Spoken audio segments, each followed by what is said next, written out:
Dame, no me quedó muy claro y quería pedirte que si podías retomar ese pedacito para poderlo entender mejor. Sí, cómo no. A ver, el self ideal es lo que a mí me gustaría ser, lo que yo anhelo ser, mi ideal. O sea, que no es lo real. Yo puedo tener un ideal. Ahora, si yo estoy fijado en ese ideal y me muevo en ese ideal, no puedo ver lo real, ¿sí? Entonces, el ser real, el yo real, es quien yo verdaderamente soy. Una cosa es lo ideal y otra cosa es lo real. Ok, Es esa, y ¿sí? ahí la incongruencia es cuando el yo ideal es el que como que me absorbe y no me permite darme cuenta que el yo real es otra cosa o estoy en otra cosa. ¿Sí? A ver, a ver, siempre todos tenemos un yo real, que estoy conectado conmigo mismo, con quien soy en este momento, aquí y ahora, y tenemos como una idealización de nosotros mismos, lo cual no está tan mal, porque a veces el ideal nos mueve. Yo quiero, este ideal me mueve Ujú. hacia aquel lugar, este que yo quiero ser. Yo quiero ser profesional de tal cosa. Entonces, tengo un ideal y agarro y me muevo en ese orden. Busco la universidad o lo que sea, estudio. Entonces me muevo en función de ese ideal que quiero ser. Entonces, no hay mucha distancia en ese yo real, en ese ideal que quiero ser siendo profesional. Otra cosa es cuando yo soy quien soy y digo, yo voy a ser médico, pero nunca hago nada por eso. Ni siquiera voy a Ok, la facultad, no averiguo las materias, pero quiero ser y voy a ser y estoy hablando todo el tiempo de quién voy a ser. Entonces, hay como una cuestión de incongruencia incongruencia. entre esa Ok, cosa que quiero alcanzar, que está tan lejos y que no pongo ni siquiera medios, no pasa nada, con este que soy yo. ok. Entonces, a mayor distancia de ese ideal con esta realidad, mayor es la incongruencia. Menor distancia, ¿sí? Se va reduciendo ese plano de incongruencia. Pero siempre hay una distancia mínima entre algo real, quién soy yo realmente y quién deseo ser. Porque también eso es lo que me mueve, lo que me impulsa, el deseo de ser. Ok, gracias, Raúl. ¿Quedó más o menos claro, Marcela? Sí, sí, sí, gracias, Raúl. Sí, sí, Bueno. gracias, sí. Hola Jaime, ¿cómo te va?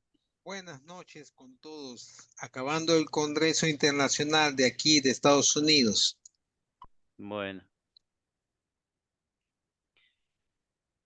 Bueno, la idea es arrancar la clase de hoy, ¿les parece? Ya más o menos están. Yo por el tema del horario, para que después no nos quede corto. Sí, la semana pasada, bueno, estuvimos viendo lo que es la construcción del yo, la construcción de la personalidad. Vimos la teoría de la personalidad de Roger, vimos cómo el niño va construyendo su personalidad.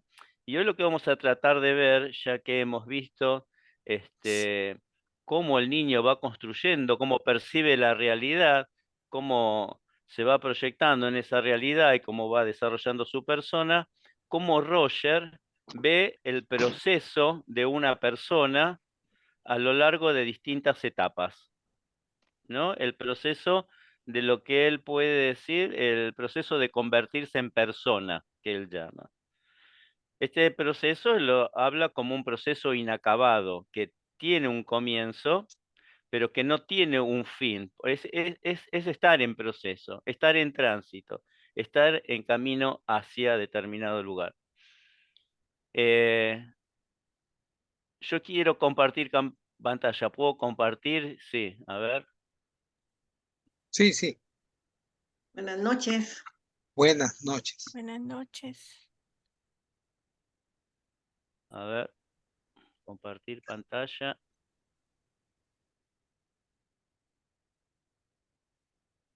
Ahí está. Ahora sí. ¿Ven más o menos? Sí, sí, sí, totalmente. Sí se ve. Bueno,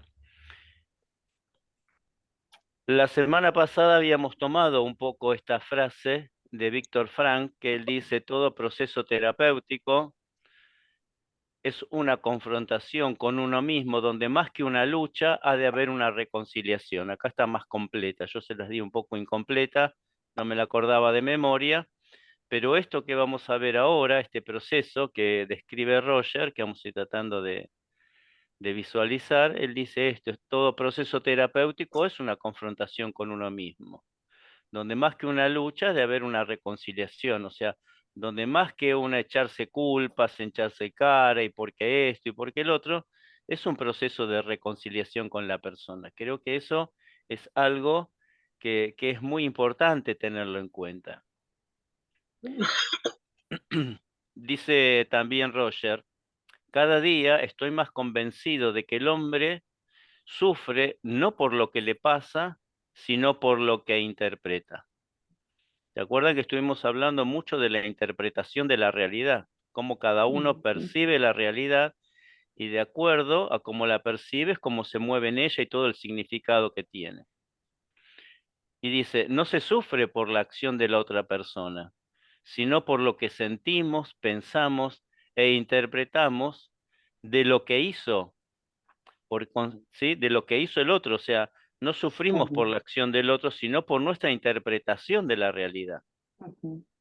¿Sí? Vieron que a veces conocemos a alguien y no nos cayó bien de golpe, decimos, uy, no hubo feeling. Es nuestra interpretación, ni lo conocemos, pero decimos, uy, no hubo feeling, no me cayó bien que yo. Y apenas sí, pero es nuestra interpretación de ese primer contacto. Entonces dice, no se sufre por la acción de la otra persona, sino por lo que sentimos, pensamos e interpretamos de lo que hizo por consecuencia directa de haberle dado el control a alguien ajeno a nosotros. Esto también tiene que ver, ¿se acuerdan la imagen esa, la caricatura del niño que presenta Con la su mamá. realidad a los padres?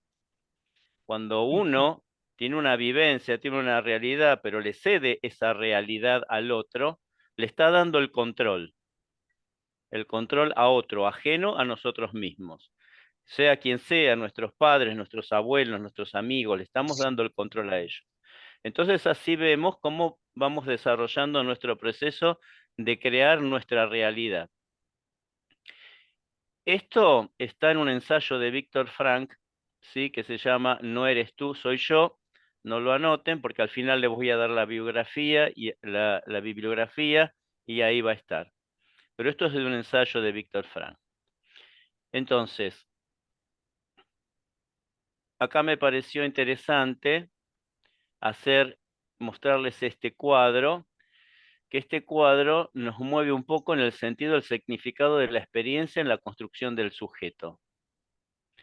Acá vemos que hay arriba un hecho, un evento, una experiencia que tiene una persona, y esta experiencia, acá faltaría una flechita en el medio que va de acá arriba a aquí abajo. Me faltó esa flecha. Pero no importa, imagínensela ustedes ahora cuando yo vaya a explicar.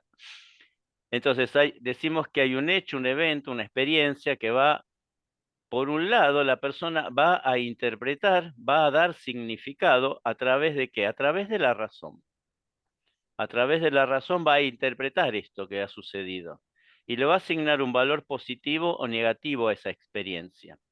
Este mismo hecho, la persona puede, en vez de interpretarlo a través de la razón, lo puede interpretar a través del significado que tiene. Este significado a nivel sentimiento o emociones, donde prima el sentimiento y la emoción antes que la razón. Pero este hecho mismo puede ser expresado a través simplemente de la conducta. Por eso acá abajo yo puse 3 escuelas distintas que están integradas en este gráfico, que es una, el conductismo, que dice, la conducta o acción y sus consecuencias determinan la cognición y el afecto. O sea, este hecho y este evento van a generar una conducta, esta línea imaginaria que se ve la flechita acá que estoy tratando de trazar. Esta línea imaginaria dice, este hecho, este evento va a generar una conducta que después esa conducta va va a estar relacionada con la razón y con los sentimientos y las emociones. Esto dice la escuela del conductismo. Ellos ponen mucho énfasis en la conducta, en cómo la persona resuelve esa posición frente al hecho, frente al evento, frente a esta experiencia. Después viene el cognitivismo, que es la escuela cognitivo-conductual. Dice, el papel central se da en la cognición, o sea, en esta parte, en la razón, en el conocimiento de la experiencia. Su afirmación esencial es, como tú piensas, es como sientes y actúas. Por lo tanto, como yo pienso, este hecho va a tener que ver cómo me siento y en función de cómo lo pienso y cómo lo siento va a ser cómo voy a resolver. Por lo tanto, parte de acá de la razón. Y después al final están los que llaman los teóricos emotivos, que podemos decir el sentimiento es lo primario y es lo más poderoso. Una persona, vuelvo a repetir, está frente a un evento y lo más poderoso para esta persona es qué siente frente a eso que está sucediendo. Y frente a eso que está sucediendo es cómo lo va a entender, ¿sí? Va a primar sus emociones, sus sentimientos y cómo va a resolver la conducta que va a tener. Podemos decir que en esta escuela, el cognitivismo, la escuela cognitivo-conductual, si bien no es totalmente así, pero está más ubicado Víctor Frank, porque él se apoya mucho en la razón. En el campo de concentración no había mucho espacio para darle a las emociones, porque las personas se hundían rápidamente en las emociones y en los sentimientos. Por eso para él la búsqueda de sentido era pensate cuál es el sentido, pensarse, ¿sí? Víctor Frank era más frío en este sentido, pero porque la experiencia misma llevaba a la persona a esta situación. La experiencia misma en el campo de concentración llevaba a que no se conecte con la depresión, con la angustia, con la desesperanza, porque ese estado emocional no lo iba a ayudar a tenerse en pie. En los teóricos emotivos podemos ubicarlo un poco a Roger. Roger hace mucho hincapié en lo emocional, aunque también se mueve en el cognitivismo. Pero más o menos para que tengan una idea, cómo es el significado de la experiencia en la construcción del sujeto, ¿no? ¿Se entiende esto? Sí. ¿Sí? Sí, sí, ¿Alguna, sí, Raúl. alguna pregunta quieren hacer? Sí, yo quisiera hacer una pregunta, Raúl.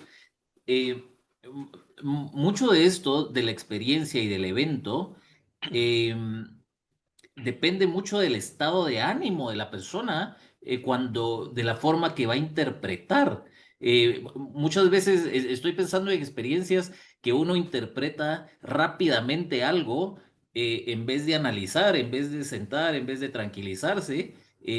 Uno empieza a interpretar por sus sentimientos, por sus emociones que va teniendo. Y entonces muchas veces interpretamos algo, porque cada persona interpreta de diferente forma, ¿no? Entonces, la conducta y la resolución, aunque sea la misma experiencia, el mismo hecho, pues llegamos a una conducta totalmente diferente entre personas, ¿no? Exacto, porque cuando estamos, a ver, hablamos conducta y resolución, acá son personas más reactivas frente al evento. Este tipo de personas sucede algo y reaccionan. A ver, no aparece el sentimiento así a primera vista y la razón, sino hay una reacción, ¿sí? Hay un accidente. Entonces, esa persona, ¿qué hace?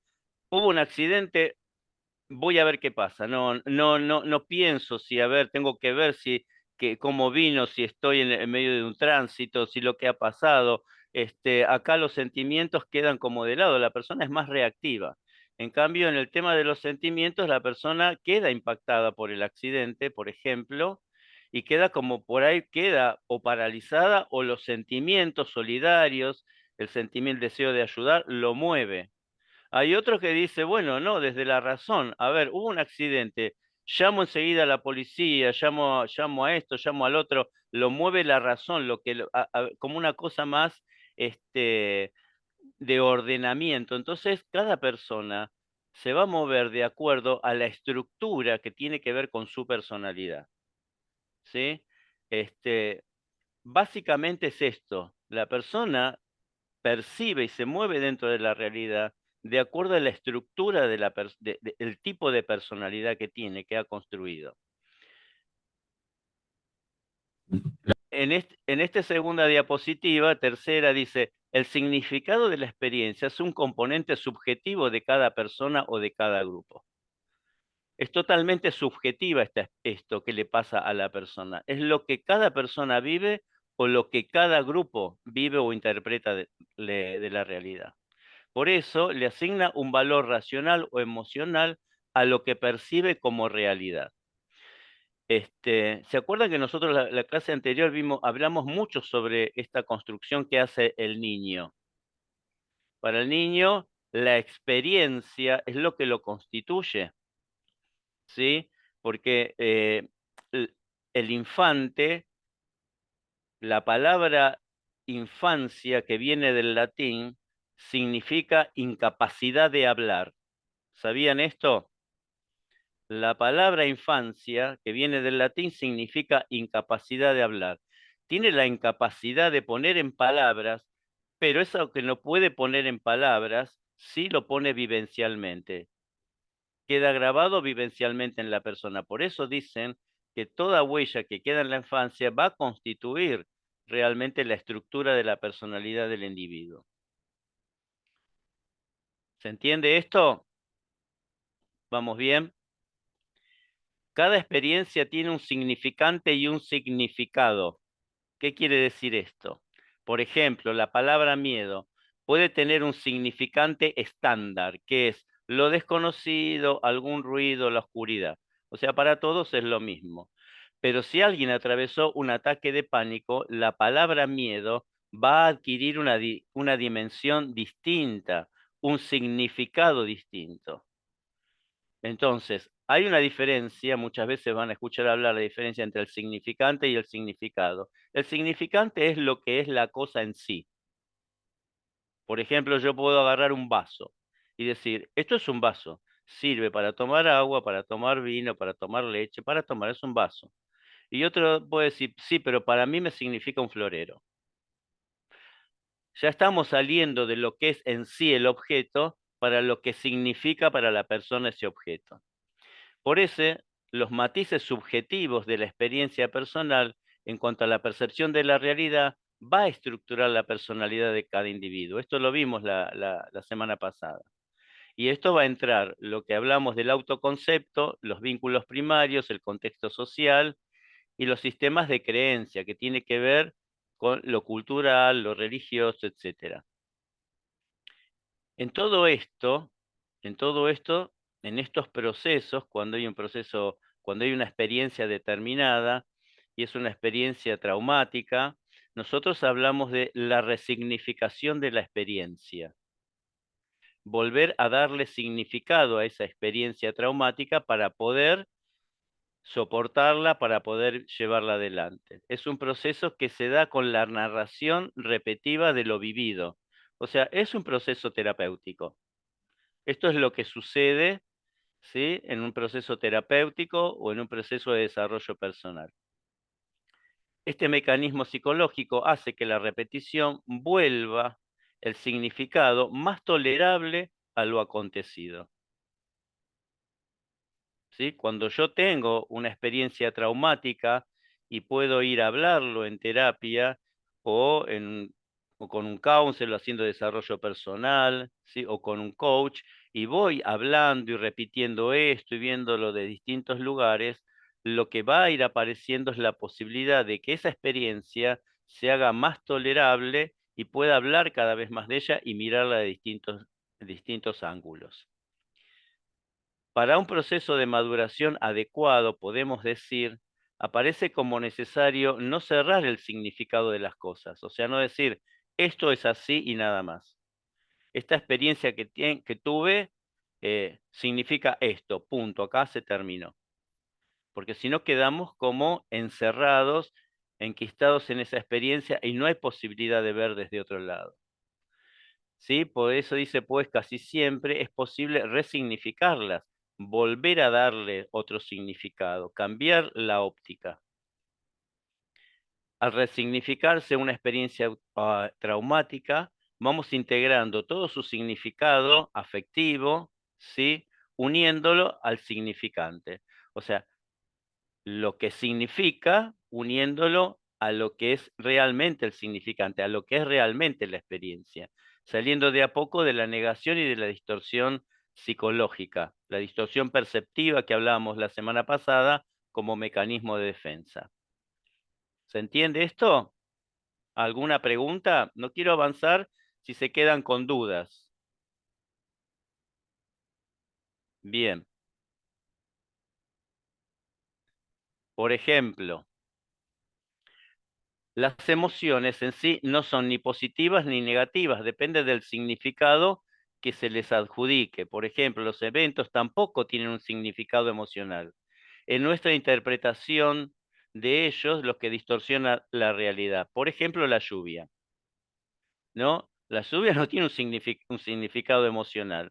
Pero si yo soy un romántico, pongámosle, la lluvia me va a significar romanticismo, playa, un encuentro amoroso. Ahora, si yo tuve una experiencia traumática porque en una lluvia vi que se desbordaba un río y corría riesgo a algo, bueno, ahí sí le voy a dar una experiencia, un significado negativo. Pero en sí la realidad no, en realidad la lluvia no tiene ningún significado más que llueve. El individuo se lanza a buscar significado cuando acontece algo que, ¿sí? La persona tiene que buscar el significado de algo cuando acontece algo que no puede ser incorporado con coherencia al sistema de convicciones significativas que tiene el individuo. Según Festinger, que es un psicólogo, todos los seres humanos tenemos la necesidad de mantener una consistencia y coherencia en nuestra percepción de la realidad. Sus distintos componentes, ¿sí? Lo que hace que percibamos la realidad como percibimos la realidad, los distintos componentes cognitivos deben formar un conjunto armónico y coherente. Por ejemplo, les voy a dar un ejemplo para que se entienda bien este punto. Yo atiendo a una persona que es trans, que es transexual, ¿sí? Entonces, un día estábamos charlando porque ella no entendía bien por qué, de dónde venía esta orientación sexual, etcétera. Entonces un día me dice, yo encontré el motivo por el cual soy trans. Es una mujer que se autopercibe varón. Y le digo, ah, bueno, ¿cuál es el sentido que vos encontraste? Entonces me dice, hablé con una persona que es espiritista y me dijo que en mi vida pasada, yo fui un hombre malo. Entonces ahora me reencarné en esta vida, en este cuerpo de mujer como hombre, y estoy purgando. ¿Qué está haciendo? El individuo se lanza a buscar significado cuando acontece algo que no puede ser incorporado con coherencia. O sea, a todo lo que le pasa, tiene que buscarle significado y tiene que tener coherencia.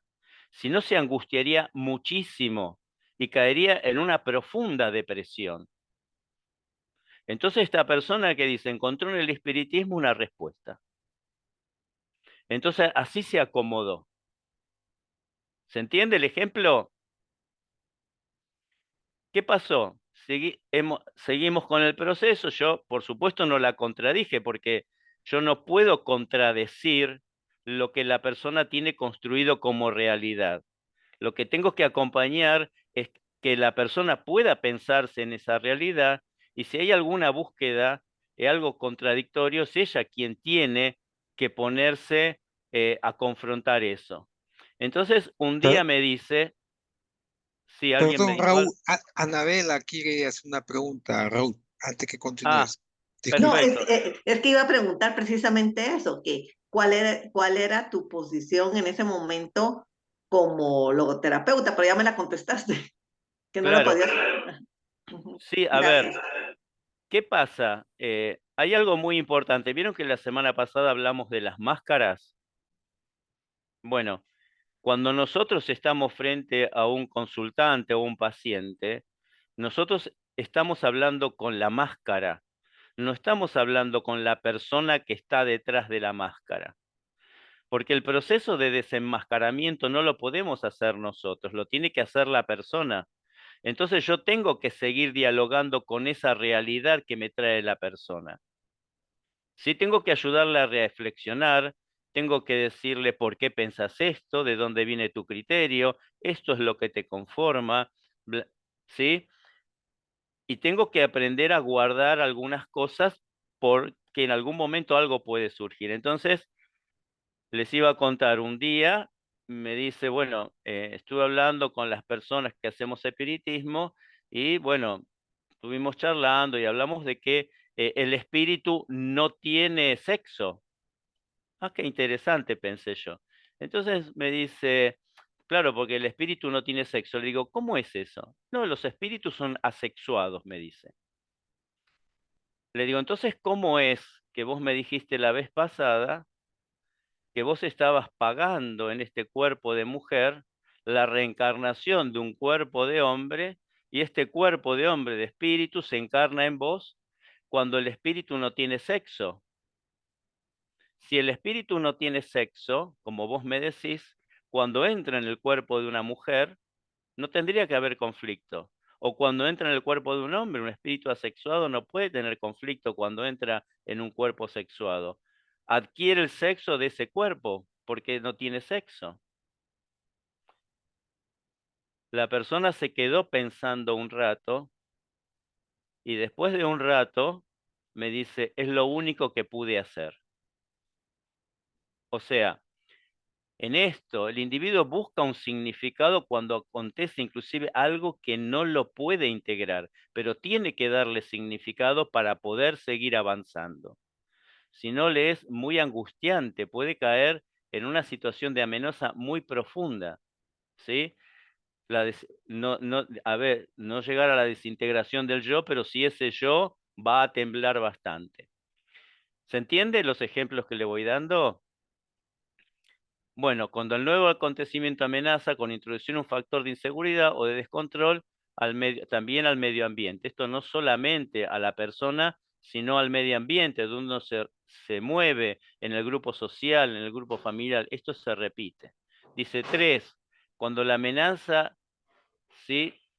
Cuando amenaza la tendencia y la posibilidad de vivirse a sí mismo como algo valioso y positivo, cuando está en juicio la autoestima de la persona.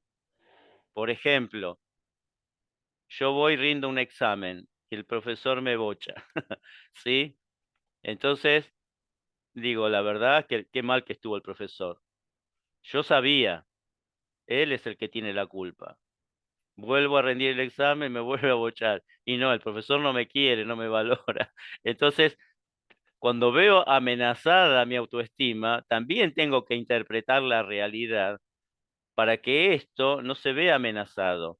El jefe no me entiende, el jefe no sabe, el jefe no se da cuenta que llego tarde porque tengo problemas en mi casa y la culpa la tiene el jefe. O sea, se ve amenazado. Entonces, todas estas cosas, la persona va construyendo una realidad para poder vivir dentro de esa realidad. Esto quiere decir que la búsqueda de significado intenta siempre restaurar un sistema global, o sea, todo el sistema de la persona, las convicciones o creencias que asegure vivir al sujeto con seguridad, que le dé tranquilidad. Si a mí me fue mal el examen y la culpa la tiene el profesor, yo no tengo ningún problema, puedo vivir tranquilo, porque yo sé, la culpa la tiene el profesor, que la tiene conmigo. Es decir, atender la seguridad que los acontecimientos futuros serán soportables. Por eso interpretamos la realidad de esta manera, para que los acontecimientos sean soportables. B, tener la certeza de que existen resultados positivos, ¿sí? Concomitantes con las consecuencias negativas de los acontecimientos. Y C, encontrar que este acontecimiento crítico entra a formar parte de un plan que no es meramente un azar, sino que es un sistema que la persona tiene interno para interpretar la realidad y poder vivir dentro de esa realidad. Por eso Roger dice que para toda persona mi máxima autoridad es mi experiencia.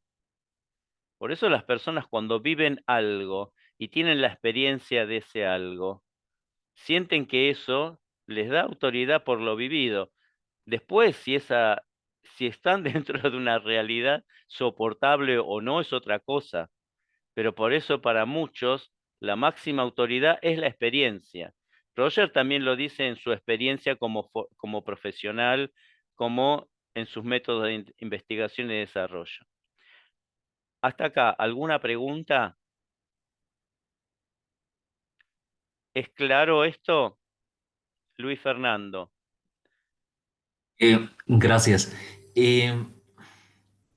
Los niños, Sí, cuando están en ese crecimiento, em, ahora con las redes sociales y todo esto, esas experiencias a veces no son vivenciales, sino que las están viendo mucho en todas estas redes sociales, están viendo muchas cosas que nosotros cuando, al menos yo cuando crecí hace muchos años, no estaba uno expuesto a muchas de estas cosas.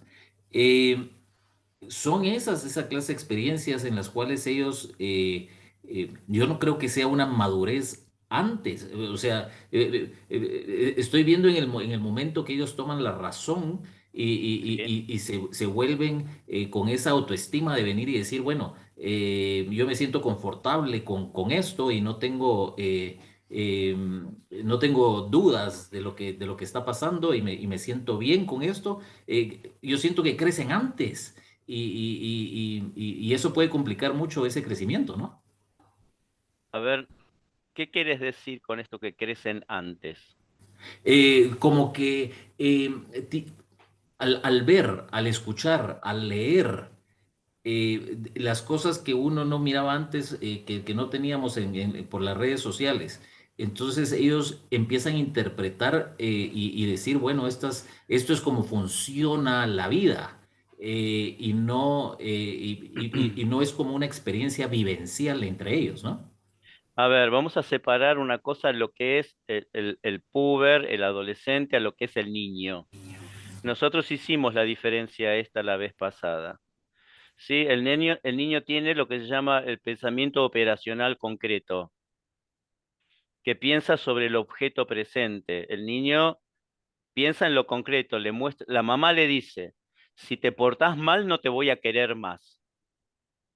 Entonces, para él es, si me porto mal, no me va a querer más y sufre, no tiene la reflexión de decir, mi mamá me lo dice porque está enojada, porque vino cansada del trabajo, y en realidad no es que no me va a querer más, sino que está enojada y nada más. No, la realidad que él va a vivir en ese momento, que su mamá, si él se porta mal, no lo va a querer más porque su posibilidad de pensar, su cerebro, todavía no alcanza lo que se llama el pensamiento hipotético deductivo que se alcanza a partir de la pubertad y la adolescencia.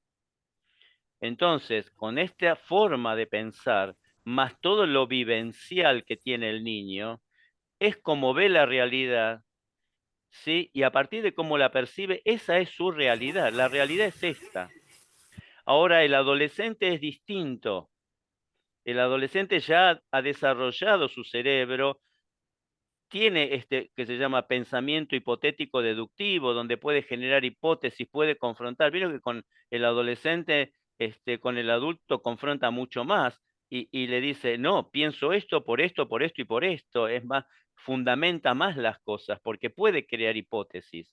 Que tenga razón o no tenga razón, o coincida con la realidad o no es otra cosa. Pero hay otro tipo de reflexión. ¿Sí? Pero en el niño, de acuerdo a cómo él percibe la realidad es esa. ¿Te acordás del dibujito que yo les mostré la semana pasada, que el niño presenta el círculo y le dice a los papás, Sí. esta es mi realidad? Bueno, el otro día, yo que estoy con este tema de las personas trans, vi un video donde una pediatra contaba que le llega un paciente de 4 años, le llegan los papás con el paciente de 4 años y le dicen, mira, me llama la atención porque el nene, fulanito, le dice a la pediatra, empezó a jugar con muñecas y le gusta jugar con todas cosas de nenas. Entonces la pediatra le dice, bueno, mira, hagamos una cosa, te voy a dar una psicopedagoga, una psicóloga especialista en niños, llévalo, bla, bla, bla. Bueno, lo llevan al nene. Entonces la psicopedagoga o la psicóloga empieza a trabajar con el niño y con los niños se trabaja a través de los juegos, no es tanto lo hablado como con los padres, con los adultos, y entre uno de los juegos que hace interviene el papá. Entonces, en ese juego, el papá lo ve al nene que agarra la muñeca y le dice, no, mirá, vos sos nene, la pelota, el camión, etcétera. Y el nene no le contesta. Y en un momento el papá le saca la muñeca, le da el camión y el nene le dice, no, porque cuando yo soy nene, vos a mí no me querés. Mire lo que le dice el chico. A ver, ¿de dónde construye este chico esto? Entonces, la profesional escucha eso y dice, ¿de dónde construye esto? ¿Qué es lo que está pasando? ¿Qué es lo que estaba pasando? Pasaba lo siguiente, resulta que este nene de 4 años tenía una hermanita de 6 años que era discapacitada. Entonces, toda la atención de los padres estaba focalizado en la nena. Entonces el nene dice, a la que quieren es a la nena, no al nene. Entonces yo para ser querido y amado tengo que ser nena. ¿Se acuerdan lo que yo les decía el otro día, la tendencia actualizante a la necesidad de consideración positiva? El nene necesitaba que lo consideren positivamente, que lo valoren, por lo tanto desplazó su realidad nene y la cambió por la realidad nena porque quería ser considerado y valorado. Cuando pudieron resignificar toda esa experiencia, el nene siguió siendo nene. Pero es así como interpretan la realidad los niños. Y cómo le interpretan es cómo se mueve. Para ellos la realidad es eso. Es fuerte el ejemplo, pero ilustra mucho cómo los chicos construyen la realidad. Bien, ¿es más o menos claro esto? Bueno, Sí, Raúl. bien. Entonces, vamos a pasar a la primera diapositiva, que acá dice 1, la que nos lleva a Roger. Como Roger va viendo que se desarrolla un proceso de desarrollo personal, ¿sí? En alguien que va a consulta y dice, bueno, tengo algunos problemas, quiero revisar algunas cosas, quiero ver qué me pasa con determinadas cosas.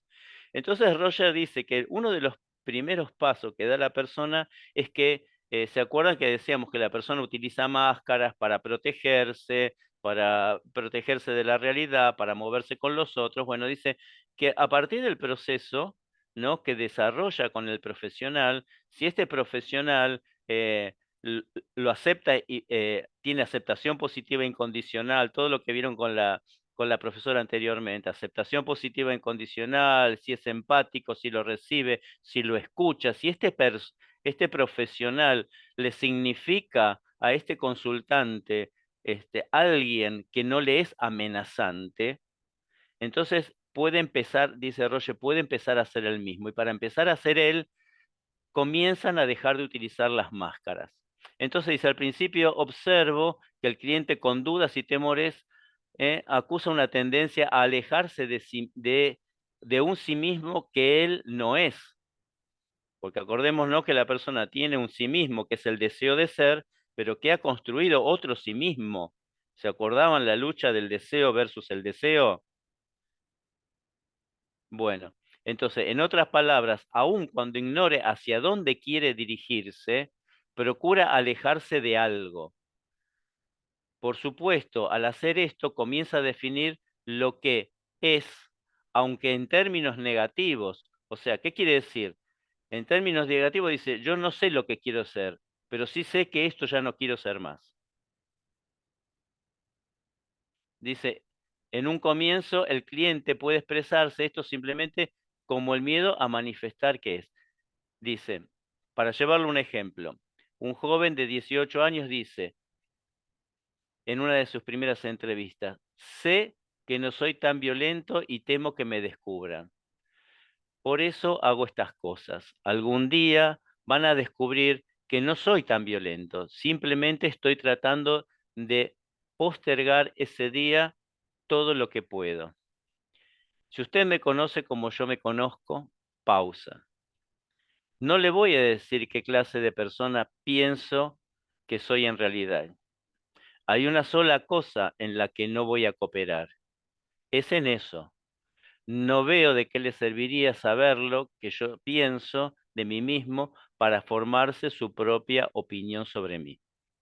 Entonces, Roger hace como esta pequeña conclusión, dice, la expresión de este miedo forma parte del proceso de su transformación en lo que realmente es. En lugar de ser solo una máscara, se está acercando a la posibilidad de ser el mismo, es decir, una persona atemorizada que se oculta tras una fachada porque se considera demasiado espantosa como para mostrarse tal cual es. O sea, acá lo que este joven dice, yo tengo una máscara, pero no me la voy a sacar, es consciente de que se puso una máscara ante un grupo, ante una familia, ante una sociedad, pero no me la voy a sacar tan fácil, porque es un riesgo que me descubran verdaderamente quién soy. Y a tal punto que ni siquiera se lo dice a su terapeuta, le dice, no sé si es importante que yo se lo diga o no, hay una sola cosa que no le voy a, que no voy a cooperar, ¿no? En esto él no va a cooperar, porque desenmascararse no es fácil, no es fácil. ¿Algún comentario? Bueno. Como segundo paso, Dios se dice, bueno, primero dejan de utilizar las máscaras. Segundo paso, dejan de sentir los debería. O sea, dice, primero, ahora ya no solamente me tengo que sacar la máscara, ya debería, dice, otra tendencia de este tipo se manifiesta cuando el cliente se aleja de la imagen compulsiva de lo que debe ser. Miren qué expresión interesante, la imagen compulsiva de lo que debe ser.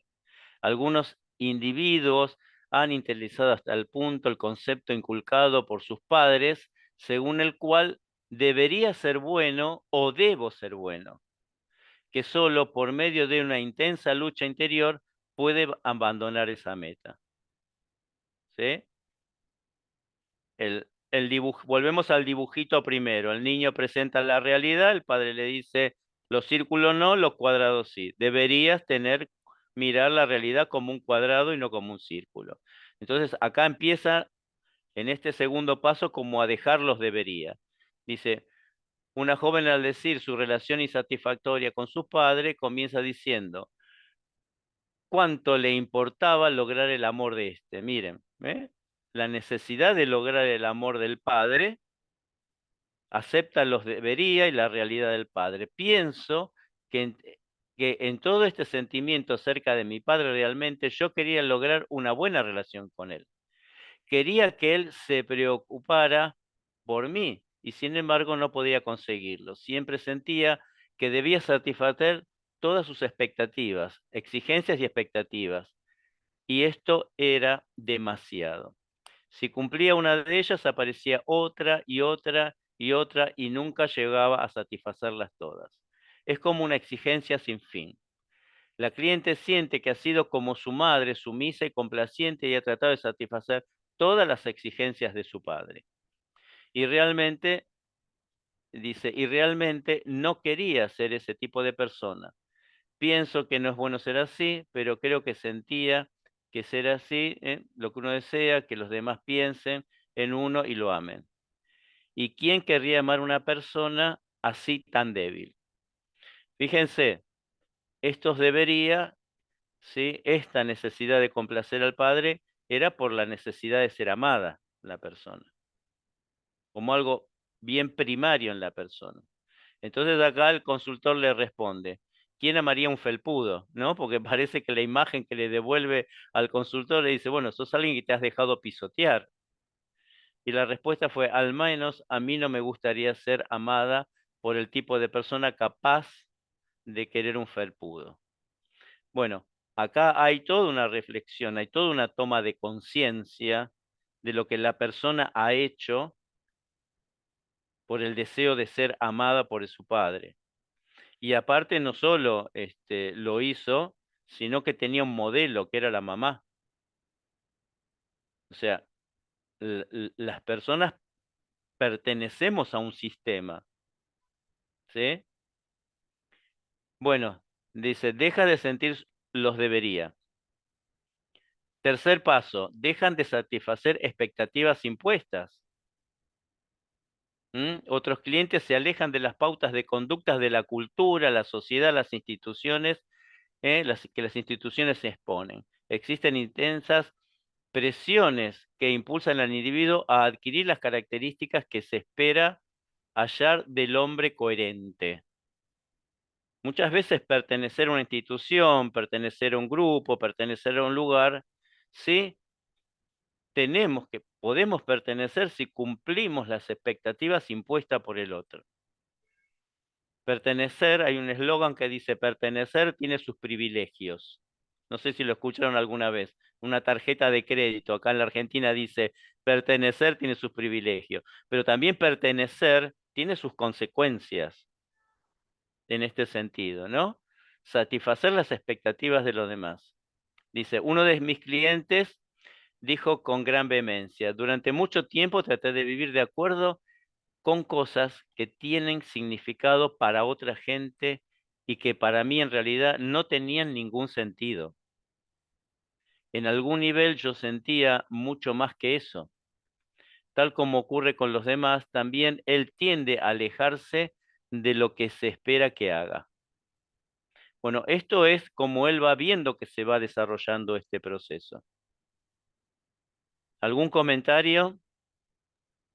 Sí, Raúl, a veces pasa que pues, en algunas familias dicen, ay, no, es que él es la oveja negra o ella es la oveja negra, Sí, porque no sigue, digamos, lo que, no estoy diciendo que sea bueno o malo, solo pasa, digamos, y se autoetiquetan, o sea, o se la creen, ¿verdad? Si todo el mundo le ha dicho, es que tú sos la oveja negra, la que no seguís las normas y lo que se te ha enseñado, y son muchas veces personas que no quieren seguir o que no están de acuerdo con ese tipo de creencias o digamos de lo que debería de ser, ¿verdad?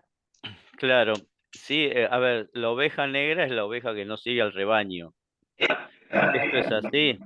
Ujú. Hay algo que hay que destacar, que en todos estos puntos que vamos hablando, la persona no lo hace felizmente. Acá hay mucho sufrimiento. Porque para poder tomar conciencia de estos procesos, hay que despegarse de procesos que tienen que ver con la historia, que tiene que ver con la familia, que tiene que ver con la cultura, que tiene que ver con decir, me van a seguir queriendo, me van a seguir aceptando, me van a seguir escuchando. O sea, hay mucho sufrimiento. No son procesos que se dan, la persona de golpe dice, ay, no quiero, quiero dejar de satisfacer las expectativas impuestas. Pero ¿qué costo tiene para la persona dejar de satisfacer determinadas expectativas? ¿Qué costo tiene dejar de utilizar una máscara? ¿Qué costo tiene dejar de sentir los debería? Esto tiene un costo emocional, pero la persona se ve impulsada por algo que es muy importante, que tiene que ver con el deseo de ser.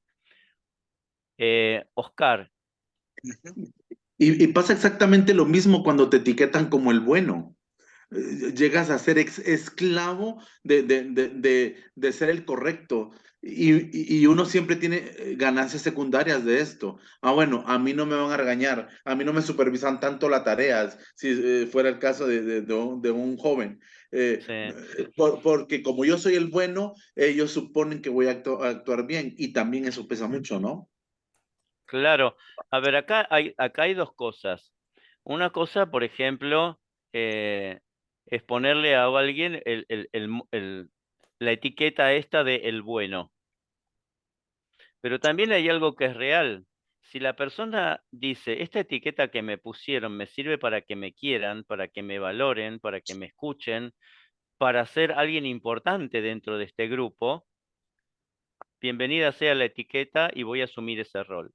Lo cual a veces nos ponen las etiquetas y nosotros decimos, ah, me quedo con la etiqueta, ¿sí? Me quedo con la etiqueta de bueno. Yo les contaba la vez pasada que tenía un amigo que en la familia le habían puesto el nombre, la etiqueta del el prócer. Y a él le encantaba. ¿Por qué? Porque el prócer era el que abría caminos, era el hijo el más inteligente, el más esto. Un día el prócer explotó y terminó haciendo un despelote y dijo, no soy más del prócer, soy un desastre. Y dijo, miren el desastre que soy. Se separó de la mujer, se fue a vivir con un hombre, hizo un montón de cosas y dijo, yo no soy más prócer, yo soy quien soy y quiero ser quien soy. Punto, se acabó. Eso significó un costo muy grande para la persona. Entonces, a veces nosotros aceptamos el título que nos ponen. No solamente nos los ponen, sino a nosotros nos gusta. Luis Fernando. Ujú. Desmutea. Sí, eh, siempre cuando son expectativas tenemos que tener cuidado porque dicen, bueno, yo estoy esperando el amor de mis padres, ¿verdad? Y como nos decías, la consideración positiva, ¿verdad? De que los niños están y quieren ser amados por sus padres. Pero igual el rol de padre también se necesitan esos límites y se necesitan crear esas expectativas para ir creciendo. Entonces, ¿en qué momento hay una línea ahí en el cual dice, bueno, sí, yo necesito tener estas expectativas, bueno, tengo que hacer mis quehaceres de la casa, tengo que ir a estudiar, tengo que hacer mis deberes, tengo que seguir todas esas normas, ¿verdad? Que son las normales. Aparte es, me imagino, algunas expectativas totalmente fuera de contexto que ya no tienen mucho que ver con el amor o con la relación familiar, ¿no? Ujú. A ver, ¿cómo sería la pregunta? Porque este es todo un enunciado. ¿Hay una pregunta? Sí. O es una reflexión? No, la pregunta es, eh, hay una línea en la Sí, cual, porque hay expectativas, y entonces uno dice, bueno, dejan es de satisfacer esas expectativas impuestas. Entonces dice, sí. bueno, deben de haber ciertas expectativas en una familia entre padres e hijos, de conducta, de cosas que hacer y demás, porque si solo fuera el amar al niño, el querer al niño, entonces se podría hasta volver una permisidad si no está esa línea en donde se ponen esos límites, ¿no? Sí, claro. A ver, eh, estamos hablando de algo que tiene que ver, a ver, una familia tiene que tener contratos. ¿Cuáles son los contratos? Son contratos de convivencia. Bueno, vamos a comer a tal hora. Cada uno se hace responsable de cuidar su cuarto. Cada uno hace esto. O sea, dentro de la familia tiene que haber un contrato para un tema de convivencia. Ahora, si yo, por ejemplo, soy una familia que somos todos abogados y este hijo tiene que ser abogado y le estoy diciendo, mira, si vos sos abogado, yo te voy a pasar mis clientes y vas a ver que vas a tener un lugar en el estudio, porque yo pienso que hasta el día de mañana, cuando yo deje el estudio, vos vas a ser la cabeza del estudio. Entonces le estamos diciendo, yo tengo expectativas sobre tu vida. Los límites son necesarios, pero una cosa es cuando yo me proyecto en la vida del otro, en la vida de mi hijo, que hacen mucho los padres. Los padres nos proyectamos muchas veces sobre nuestros hijos. El deseo de que nuestro hijo sea de determinada manera o haga determinadas cosas. Entonces estamos hablando de una proyección donde el otro la toma y dice, estas son las expectativas de mi papá, bueno, qué sé yo. A ver, yo les cuento una vez, yo tenía a mi papá que era médico y él siempre me decía justamente esto, cuando vos estudias medicina, yo te voy a dejar mis pacientes, mi consultorio, te voy a dejar todo. Y un día yo le dije, no, yo voy a ser profesor de educación física. Se pudrió todo. Pero ¿qué pasa? Se le vinieron abajo las expectativas y yo dije, voy a ser profesor de educación física. Pero acá esta persona deja de satisfacer ahora las expectativas del otro. Ahora, otra cosa son los límites. Los límites son necesarios para que el niño crezca. El límite no sé, vas a comer y el chico quiere comer el postre antes que el plato principal. Y no, hay que poner un límite, decirle, no, mira, el postre te lo vas a comer, pero en un momento determinado, cuando termines de comer esto, ¿sí? En este momento, bla, bla, bla. ¿Por qué? Porque es una cuestión natural. Un chico no puede vivir comiendo postre y después no comer la comida que le es nutritiva, que lo va a ayudar a crecer. Entonces tiene que poner un límite, tiene que poner un orden que es sano. Además, el límite también hace que el niño se frustre y desarrolle lo que se llama la tolerancia a la frustración, porque el día de mañana la vida lo va a frustrar en un montón de cosas. Entonces los padres tienen que saber cómo frustrar a ese niño, pero una frustración que lo ayude a desarrollarse como persona, no una frustración que le imponga expectativas y lo aplaste y no lo deje ser. ¿Se entiende esto? ¿Queda, Luis Fernando, más o menos claro?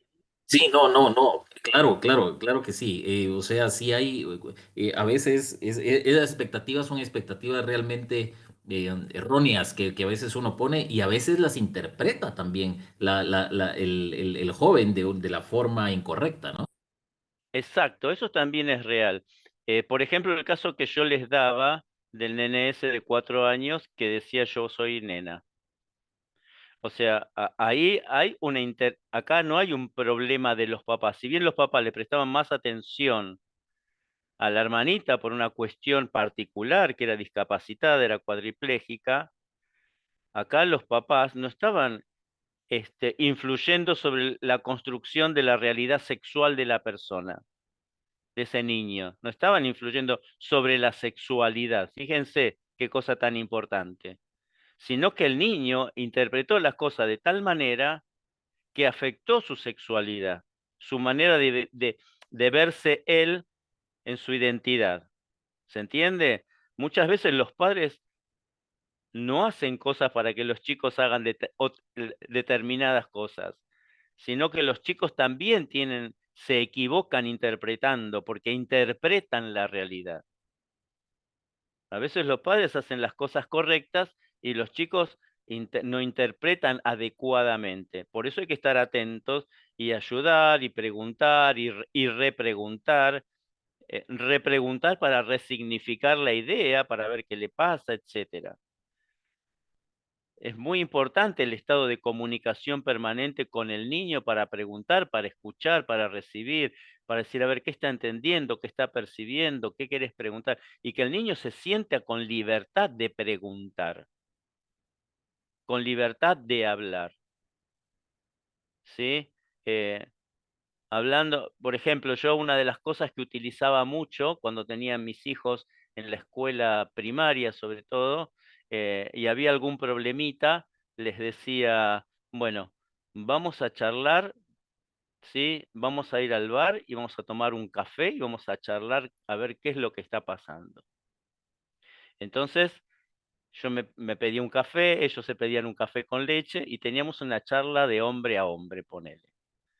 Y yo los escuchaba. Le decía, a ver, ¿qué quieres decirme? ¿Qué quieres contarme? ¿Por qué estás mal por esta situación? ¿Qué es lo que te pasa con esto? ¿Qué es lo que te pasa con lo otro? Entonces yo creé como un espacio de comunicación con ellos desde un lugar que me di cuenta que a ellos les gustaban. Entonces cuando ellos tenían algún problema me decían, papá, vamos a tomar un café. Entonces nos íbamos al bar y yo me tomaba un café y los escuchaba. A veces iba con los dos o a veces iba con uno. De acuerdo Entonces pero es como crear un juego, aprender a jugar, entrar en el espacio de ellos para escucharlos, para dinamizar el vínculo. Es esto, dinamizar el vínculo. Bien, avanzo y después ustedes siguen con las preguntas. Seguimos, va, con los diálogos. Bueno, dejan de esforzarse por agradar a los demás, que tiene que ver con lo anterior, ¿no? Ya dejan de cubrir las expectativas, ya no tienen muchas ganas de agradar a los demás. Esto no hablamos solamente en los niños, hablamos hasta en los adultos.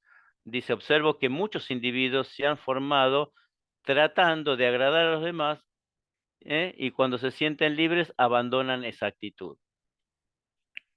Bueno, acá da un ejemplo, dice un profesional recordando parte del proceso que ha experimentado y ya próximo al final de la terapia, describe. Por último, sentí que tenía que empezar a hacer lo que quería hacer y no lo que pensaba que debía hacer, independientemente de lo que los demás esperaban que hiciera. Esto significa una inversión total de mi vida, o sea, un giro de 180 grados. Ya no voy a hacer más lo que los demás esperan, sino voy a hacer lo que yo quiero hacer. Esto significa un cambio muy grande en la persona, ¿sí? Un cambio interior, un cambio de convicción y significa también un mensaje hacia afuera. Siempre sentí que tenía que hacer cosas porque eso es lo que se esperaba de mí o bien lo que es más importante para gustar a la gente. Al diablo con todo eso. Creo que desde ahora voy a ser simplemente yo, rico o pobre, bueno o malo, racional o irracional, lógico o ilógico, pongamos famoso, infame. Le agradezco haberme ayudado a redescubrir las palabras de Shakespeare. Sé sincero contigo mismo. Bueno, acá hay un proceso muy interesante, ¿no? La persona dice, yo quiero ser genuino conmigo mismo. ¿Quién soy yo? La pregunta de fondo es, ¿quién soy? ¿Puedo ser quién soy? Pero para descubrir quién soy tengo que permitirme ser. Yo no descubro quién soy simplemente porque me pienso. Me pienso, pero tengo que hacer para poder saber quién soy. Sí, como dice, acá hay un dicho popular que dice, en la cancha se ven los pingos. No sé si allá está el mismo, pero sí, ahí es donde se ve la cosa, no en lo que pienso, sino cómo pienso y cómo actúo. Ahí descubro quién soy y quién quiero ser y qué me pasa con esto que soy. Se podría decir que en la libertad y seguridad de una relación comprensiva, los clientes definen su meta en términos negativos al descubrir algunas de las direcciones en las que no desean moverse. O sea, él está poniendo mucho énfasis acá en el vínculo terapéutico, en cómo puede ayudar un terapeuta a ayudar a que la persona pueda descubrirse dentro de este proceso. Bien, pasamos. ¿Alguna pregunta sobre esto? Pasamos a la otra diapositiva. Dice, 5, comienzan a autoorientarse, o sea, van viendo más o menos cómo se va desarrollando este proceso, como cada vez la persona va siendo el mismo. Dice, comienzan a autoorientarse. ¿Qué implica en términos positivos la experiencia de estos clientes? En primer término, el cliente comienza a avanzar hacia la autonomía. Esto significa que elige paulatinamente metas que él desea alcanzar. Se vuelve responsable de sí mismo, es decir, decide cuáles actividades y maneras de comportarse son significativas para él y cuáles no. Y cuáles no. Esto es significativo para mí, avanzo. Esto no es significativo para mí, no avanzo. Si lo es significativo e importante para el otro, bueno, es un problema del otro. Pero yo soy yo. Esto tiene, mi orientación es esta, voy hacia este lugar. Los consultantes no se mueven en esta dirección de manera alegre y confiada, un poco lo que decía antes. La libertad de ser uno mismo asusta por la responsabilidad que implica. El individuo se aproxima a ella con cautela y temor, al comienzo casi sin confianza alguna. O sea, cuando la persona descubre hacia dónde quiere ir, no es que se lanza de golpe, es como una cosa exploratoria, voy, vengo, pienso, hago experiencia, pienso en esta experiencia que hice. ¿Por qué? Porque es lo nuevo, es lo desconocido, como está acá en negrita, ¿sí? Es lo nuevo, lo desconocido. Para mí es nueva esta experiencia. Yo no conocía no me conocía a mí en esta manera de actuar. Tampoco siempre se hace una elección correcta. Asumir la dirección de uno mismo de manera responsable significa que uno realiza su elección y luego aprende a partir de las consecuencias. Esto es ensayo y error. Pero parte del error es disfrutar de la libertad de haber elegido. ¿sí? A veces no queremos equivocarnos. Bueno, el error existe como posibilidad. Dice, consultante, me siento asustado, vulnerable y sin apoyo, pero también siento que en mí surge una especie de fuerza. Esta reacción se observa a menudo cuando el cliente asume la dirección de su propia vida, de su conducta. ¿Sí? Hay un libro muy interesante que les pongo acá, que también está en la bibliografía, El miedo a la libertad, de Erich Fromm. Ustedes, si tienen alguna pregunta, interrúmpanme porque yo, como estoy con el Power, no los tengo a todos visualizados. Tengo nada más que a 2 o 3. 6. Comienzan a hacer un proceso. Dice, los consultantes parecen convertirse cada vez más abiertamente en un proceso constante de cambio y adquieren mayor fluidez. No los perturba descubrir que varían día a día, que no siempre sienten lo mismo ante una experiencia o una persona determinada, que no siempre son perseverantes consigo mismos. Se hallan en un continuo cambio y parecen sentirse satisfechos por ello. El esfuerzo por alcanzar conclusiones y estados definitivos disminuye. O sea, la persona descubre que está en proceso, que está en procesos de cambio. Si bien a veces dice, bueno, quiero llegar a una conclusión y quiero estar en un estado definitivo, se da cuenta que parte del proceso de cambio no es haber alcanzado conclusiones, es estar en estado de cambio. Por eso Roger habla del proceso de convertirse en persona, que es un proceso que se inicia pero no tiene fin, porque la persona está en constante, no sé si todos, pero algunos o la mayoría, o no sé cómo, pero están en procesos de búsqueda, en las distintas etapas de la vida. Dice, un cliente, no cabe duda que las cosas están cambiando, puesto que ya no puedo predecir, no puede predecir su propia conducta. Vieron que a veces uno dice, uy, me desconozco en esto. Estoy teniendo un cambio en esto que me está pasando y me desconozco. Antes yo no era así. Hay un cambio. Antes podía hacerlo, ahora no sé qué voy a decir en el momento siguiente. Es un sentimiento peculiar. A veces me asombro de haber dicho ciertas cosas. Bien, toda esta experiencia de el asombro ante el cambio que está sufriendo la persona. Todo este proceso que va descubriendo Roger no es lineal. No es que pasa de un estado al otro. Puede ser que se avance 1 o 2 pasos y después se retroceda. Puede ser que la persona dice, no quiero cumplirme las expectativas de los demás, voy a ir por mí mismo, etcétera. Pero después veo que hay un retroceso y bueno, sí, vuelvo a cumplir de cierta forma las expectativas de los demás y vuelvo a salir. ¿Por qué? Porque esto es un proceso, no es lineal. La persona está acostumbrada a vivir de determinada manera. Ese cambio significa un trabajo profundo. No es una cosa que alcancé este concepto de mí mismo, alcancé esta libertad y voy a vivir en este estado de libertad. ¿Sí? ¿Alguna pregunta? No hay nada, todavía seguimos. Seguimos. Bueno. Dice, comienzan a hacer toda la complejidad de su sí mismo. Dice, las experiencias de estos clientes implican también convertirse en un proceso complejo y rico.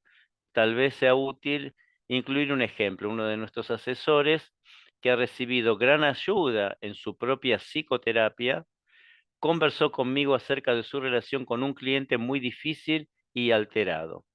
Observé que solo quería referirse al cliente brevemente. Sobre todo deseaba tener presente la complejidad de sus propios sentimientos en la relación. 2 puntos. Su preocupación empática por el bienestar del cliente, la calidez que éste le inspiraba, su ocasional frustración y aburrimiento, cierto temor de que el cliente desarrollara una psicosis, su inquietud acerca de lo que los demás pensarían si el caso no terminaba bien. Comprendía que si lograba hacer todos sus sentimientos cambiantes y a veces contradictorios en la relación, o sea, este paciente, este profesional que hablaba con Roger, comprendía que si lograba hacer todos sus sentimientos cambiantes y a veces contradictorios en la relación de manera abierta y transparente, todo se resolvería de manera satisfactoria. Si por el contrario solo era una parte de sus sentimientos y adoptaba una fachada o una máscara defensiva, indudablemente la relación no sería buena. Acá lo que está hablando Roger es algo que seguramente vieron con la profesora anteriormente, la congruencia.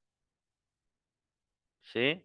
Este profesional dice, si yo puedo ser congruente conmigo mismo, puedo ser quien soy con mi paciente, esto va a ayudar al proceso. Por eso dice, este deseo de ser todo uno mismo en cada momento, toda la riqueza y complejidad, sin elementos ocultos o temidos, es común a todos aquellos que se han mostrado capaces de gran movimiento en la psicoterapia. Dice, no es necesario agregar que se trata de una meta difícil de alcanzar, incluso imposible en el sentido absoluto. No obstante, la tendencia que impulsa a los clientes a convertirse en toda la complejidad de su sí mismo cambiante en cada momento significativo es una de las más notables.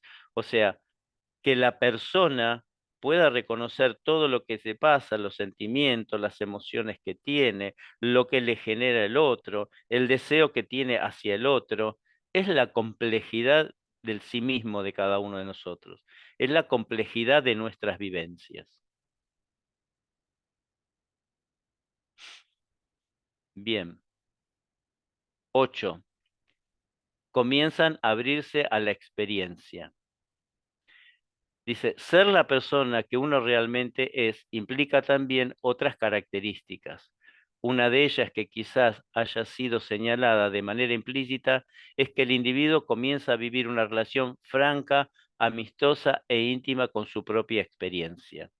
Esto no ocurre con facilidad. A menudo, cuando el cliente descubre una nueva faceta de sí mismo, la rechaza inmediatamente. O sea, ¿qué está diciendo? Cuando la persona se abre una experiencia y descubre una fase de uno que desconocía, no es que la acepta automáticamente. A ver, yo descubrí esta fase que tengo. Siempre fui una persona sumisa, tranquila, todo que sí. Y ahora descubro que tengo un grado de agresividad importante. Entonces no es fácil reconocer, tengo este grado de agresividad. Pero es una faceta que ha brotado. Antes no era tan contestador o tan contestadora, tan reactiva. Ahora sí, ¿qué pasa? ¿Es bueno o no es bueno? Pero este soy yo. Entonces se abre a esas experiencias que va teniendo. Solo cuando ese descubrimiento se lleva a cabo en un clima de aceptación, el individuo puede admitir provisionalmente como una parte de sí mismo los elementos hasta entonces negados. O sea, en un clima de aceptación por parte de quién? Del profesional que lo está acompañando. Hay una cosa que es muy importante en el proceso terapéutico para Roger, que es la calidad del vínculo. Porque todo proceso terapéutico es un como si en la vida, ¿no? Yo me puedo, de golpe, en la terapia, me doy cuenta que estoy enojado con alguien y expreso todo mi enojo, mi violencia y que lo voy a matar y que bla, bla, bla, bla. Pero cuando salgo a la calle y me encuentro con el otro, por ahí no soy tan así. Entonces, en la terapia es una experiencia de un como sí, pero este como sí se da justamente por esto que dice, un clima de aceptación. El profesional no es una amenaza para este consultante, para esta persona que hace terapia, entonces puede permitirse abrirse a las experiencias, aunque sean experiencias desagradables, sentimientos que, decía yo, no tenía este sentimiento, no era una persona con esta reacción. Caso, otro joven que padecía un serio problema de tartamudez, esto es muy interesante.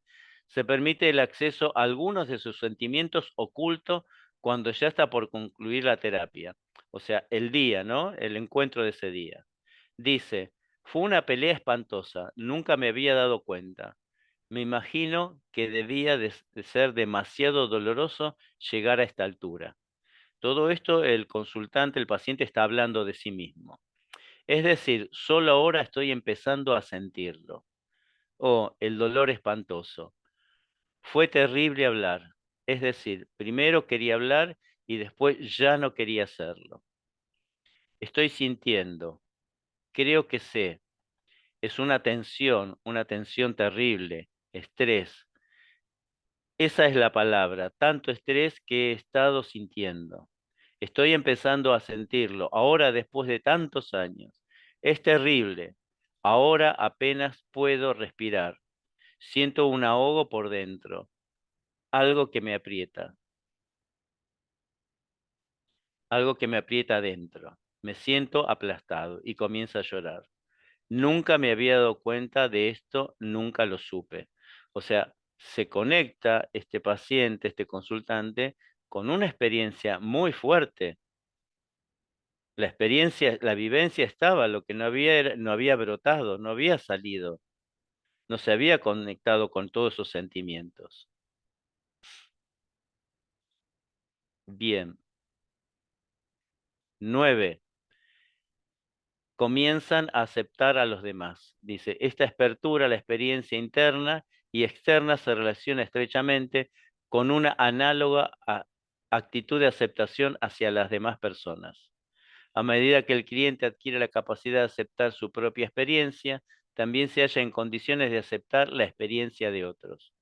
Claro, esto es muy importante porque en la medida que yo voy conectándome con mis vivencias, con quién soy, y veo que esto es positivo, que esto es sano para mí, ¿sí? Me permito, ¿sí? Conectarme con las vivencias del otro. Me abro a las vivencias del otro porque sé que para el otro es sano también. Y porque como yo en el proceso terapéutico, mi terapeuta me recibió, me aceptó, y eso fue significativo para mí para abrirme, yo al vivirlo como experiencia lo puedo hacer con el otro. Por eso dice, a medida que el cliente adquiere la capacidad de aceptar su propia experiencia, también se halla en condiciones de aceptar la experiencia de otros. Valora y aprecia su experiencia y la ajena por lo que ésta es, refiriéndose a los individuos que se autorrealizan. Maslow dice, uno no se queja del agua porque está mojada, ni de las rocas porque son duras. O sea, uno no se queja de las cosas porque las cosas son como son. ¿Se entiende? Las cosas son así, de esta manera.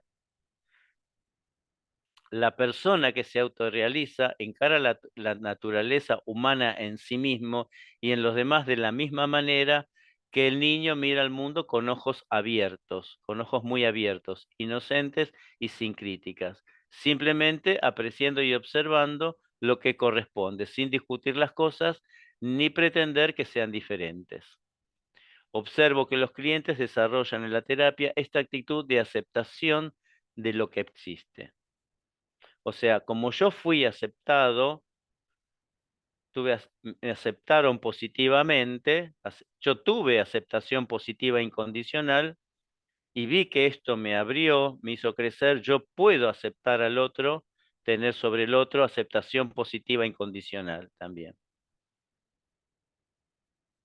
¿Vamos bien? ¿Alguna pregunta de esto? Bueno. Muy bueno.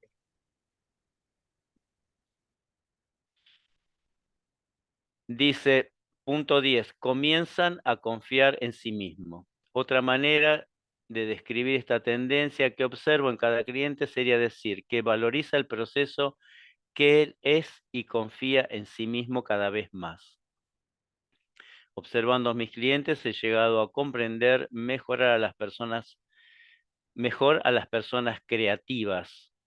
Acá da dos ejemplos. Ernest Hemingway, por ejemplo, que era un escritor, debía saber que los buenos escritores no escriben así.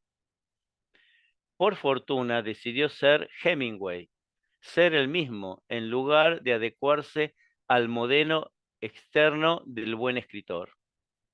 Otro ejemplo dice, Einstein parece haber olvidado sin dificultad algún hecho de que los buenos físicos no pensaban como él. O sea, confiaba en sí mismo, eran personas que salían de la estructura, de cómo debe ser un buen físico, de cómo debe ser un buen escritor. Dice, yo tengo esta inclinación, tengo este movimiento interior, lo quiero acompañar, tengo este deseo de ser de esta manera, ¿sí? Su inadecuada preparación académica en física no fue un obstáculo que le impidiera continuar su labor, simplemente prosiguió hasta ser Einstein, hasta desarrollar sus propios pensamientos y ser el mismo con toda la honestidad y profundidad que era capaz. Este fenómeno no ocurre solamente en el artista o en el genio. En mis clientes he conocido muchas personas sencillas que se convierten en individuos creativos en su propio ámbito. Esto sucedió cuando desarrollaron su mayor confianza en los procesos que ocurrían en su interior y tuvieron el coraje de experimentar sus propios sentimientos. O sea, ser ellos mismos. Yo siento esto, quiero ser esto que siento, pienso esto, quiero ser esto que pienso, voy a poner en acción quién soy. ¿Sí? Vivir según sus valores internos y expresarse de maneras responsables.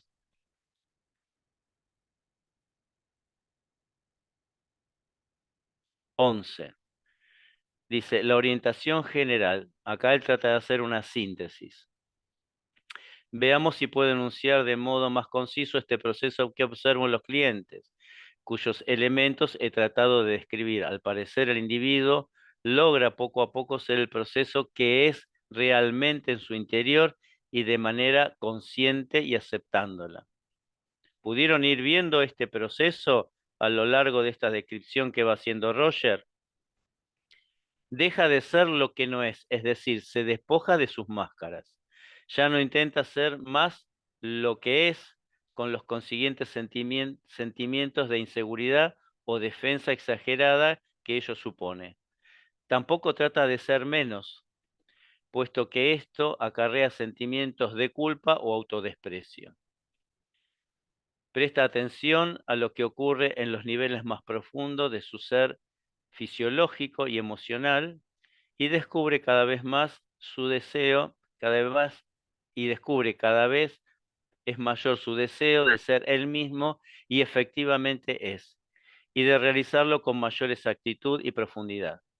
Un cliente al comenzar a sentir la orientación que está asumiendo, pregunta maravillado e incrédulo. ¿Quiere decir que si yo fuera realmente lo que tengo ganas de ser, todo estaría bien? Qué pregunta, ¿no? Es ser lo que uno realmente es. He aquí la orientación vital que el cliente más valora, cuando goza de libertad para moverse en cualquier dirección. No se trata simplemente de una elección de valor intelectual, moral, etc. Es el sentido mismo en el que la persona ha desarrollado su deseo de ser. Finalmente, acá una conclusión de Roger que dice, y terminamos casi como comenzamos la primera clase, en un pensamiento de Kierkegaard, dice, no puedo evitar recordar la descripción que hace Kierkegaard del individuo que existe realmente. Dice, un individuo que existe se encuentra en constante proceso de devenir y expresa, o sea, un constante proceso de devenir, de vivir la realidad, de ser el mismo, y expresa todos sus pensamientos en función de proceso. Con él sucede lo mismo que con un escritor y su estilo, puesto que solo tiene estilo aquel que nunca ha concluido nada. ¿Sí? Porque él dice, alguien que ha concluido ya terminó, ya es alguien cerrado. ¿Sí? Alguien que no ha concluido nada y agita las aguas del idioma cada vez que comienza, de manera que la expresión más común se le aparece con la frescura de su nacimiento. O sea, él habla de que el individuo es un fluir constante y lo pone en el ejemplo del escritor. El creativo fluye permanentemente, ¿sí? No se encierra y se satisface con la obra ya realizada.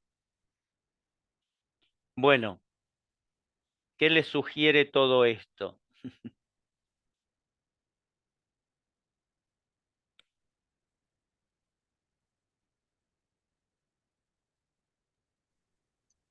Anabela tiene la mano levantada. Bueno, Des- Bueno, pues dos cosas. Uno es que en el acompañamiento a las personas, digamos, incluso o uno mismo, digamos, entender ese proceso, pues conlleva, digamos, eh, paciencia, tener esas preguntas, voy a decir, poderosas, por llamarlo de alguna manera, para indagar, para poder acompañar en ese proceso. Lo que siento yo, ¿verdad? Y que a mí me cuesta un poco es, pues, quitarme el hacer juicios, ¿verdad? Y poder, y no meter tanto mi mapa mental, sino que respetar el del otro, que yo creo que eso pues requiere, ¿verdad? Bastante ejercicio. Interesantísimo, interesantísimo cómo va llegando la persona, digamos, cómo se va formando en su personalidad y también cómo se va deformando, por decirlo así, en una palabra, eh, de esas máscaras y de todo eso que va. Y se necesita también mucha actitud y el querer hacerlo, ¿verdad? El tener esa disposición para, porque como usted dice, ¿verdad? Confronta, da miedo. Entonces, muy interesante. Gracias. ujú,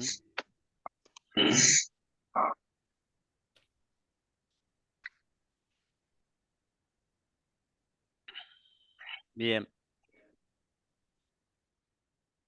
Oscar tiene la mano levantada. Oscar. Voy a decir una grosería. ¿Cómo nos jode el proceso de la domesticación? Porque luego enfrentarnos a lo que sí realmente somos, requiere de mucha valentía. Y es más sencillo, como dice Anabela, enjuiciar que ver que cada quien tiene su propio proceso cuando se enfrenta al ver que el rótulo que le pusieron no es el rótulo que lo representa. Eh, es muy fuerte. Ujú.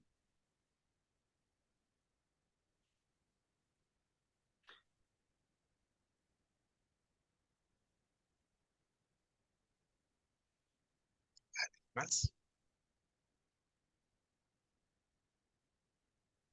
Eduardo Lenz tiene la mano. Estuardo, Eduardo. Estuardo. Estuardo. Estuardo, ahí está. Ahí estamos. Sí, realmente Raúl, me encantaron estas dos sesiones. Es bien importante ver cómo nos afectan estas situaciones de la infancia, estas heridas cómo vamos, luego a crear nuestras máscaras para protegernos. Y lo importante, como bien decías hoy, del acompañamiento y de resignificar estos eventos para ir sanando, ¿verdad? Entonces sí me encantó. Yo creo que todos pasamos por esto y para todos va a ser bien útil entenderlo, ¿verdad? Gracias. Gracias, Estuardo. Gracias, gracias a vos.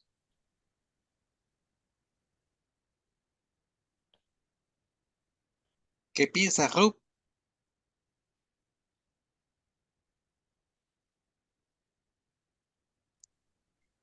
Bueno, pues me encantaron las dos clases, realmente muy profesionales para terminarnos de formar, para poder atender mejor a las personas que lleguen a nosotros, para tener mejor claridad de dónde viene el origen realmente del dolor, de la máscara, de lo que las personas están trayendo y que solamente eso, cuando las personas se someten a un proceso terapéutico, se puede ir logrando esta transformación poco a poco y lleva su tiempo. De verdad, muchas gracias, hermosas clases. Ujú. Bueno, Gracias. muchas gracias. Gracias.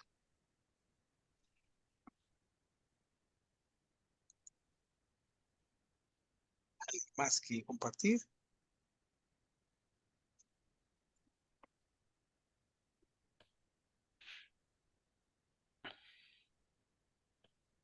Sí, al no tener ninguna experiencia en psicología, ni mucho en acompañamientos tampoco, esto da realmente, Raúl, muchas gracias, porque da realmente un framework, da ese proceso, da una hoja de ruta también de cómo los pensamientos y eh, cómo realmente pensamos y cómo podemos ir ayudando a las personas. Yo tengo que regresar nuevamente a las dos clases para realmente meterme en ellas y poder tener un pensamiento más claro en ella, pero me encanta. Gracias, muchas gracias, Raúl. Bueno, gracias, Luis Fernando. A ver, todo este proceso está enmarcado por una palabra que es la aceptación. Todo proceso, para poder llevarlo adelante, tiene que haber algo que es la aceptación de uno mismo, ¿sí? En la instancia que se encuentre en la primera instancia de la máscara, en la instancia de lo debería poder hacer un proceso de aceptación que soy.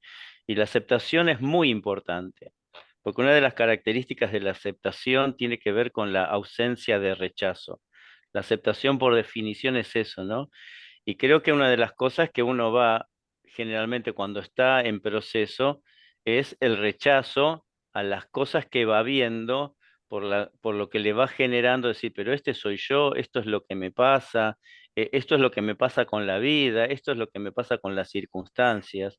Entonces, la aceptación en cada paso que voy dando es muy importante porque también es un proceso, como decía Víctor Frank, un proceso de sanidad y de reconciliación con uno mismo, ¿sí? Un proceso de sanidad y de reconstrucción con la propia historia, con lo vivido.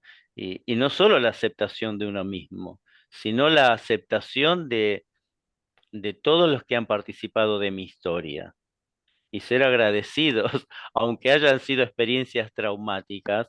A veces es importante esto de la aceptación del otro, porque muchas veces lo que sucede, hay una expresión que a mí me gusta mucho, em, que dice, lo que sana es el vínculo, ¿no? Pero para que el vínculo sane, hay que saber vincularse. Y esto es muy importante porque eh, los papás quieren a sus hijos, los esposos y las esposas se quieren, las parejas se aman, ¿sí? Los amigos se quieren también, pero no siempre sabemos vincularnos. Entonces, los vínculos son lindos, pero a veces el problema es que no sabemos cómo vincularnos, porque no hemos aprendido o porque no pasan distintas cosas porque no sabemos vincularlo. Entonces, a veces el vínculo no es tan sano, sino es un vínculo que genera conflictos, genera problemas, pero tiene que ver con la dificultad de saber vincularse. Por eso sí, esta expresión es de Irving Yalom, dicen, lo que sana es el vínculo, pero para que el vínculo sane, hay que saber vincularse, hay que tener herramientas, hay que poder pensarse, hay que poder pensar al otro también en su realidad. Por eso nosotros hablamos mucho de la empatía, hablamos mucho del marco de referencia del otro, para poder pensarnos y pensar al otro.